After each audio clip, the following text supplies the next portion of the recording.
Tarik Halilintar dan Fujianti Utami kian menjadi sorotan publik lantaran keduanya disebut-sebut sudah jadian.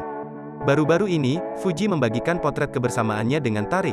Fuji terlihat menikmati momen makan malam berdua bersama adik Atta Halilintar tersebut. Tampak ada beberapa hidangan dan buket bunga di meja makan mereka. Pada potret selanjutnya, Fuji juga membagikan foto selfie bersama Tarik Halilintar.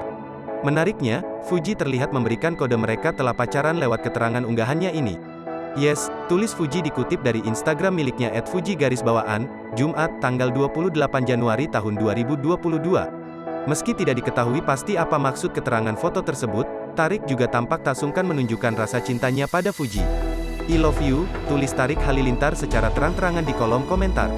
Sontak unggahan tersebut dibanjiri berbagai komentar netizen, mereka menduga jika Tarik dan Fuji sudah resmi jadian. Tak hanya netizen, sejumlah artis dan publik figure pun turut mengucapkan selamat kepada mereka berduka. Di antaranya ada Atta Halilintar, Vicky Su, Aldi Taher, dan Riri Fairuz. Bahagia ya adik-adikku, tulis Atta Halilintar. Selamat, tulis Vicky Su. Insya Allah nikah @fuji_, @tarik halilintar, tulis Aldi Taher. Kawal sampai halal, tulis Riri Fairuz.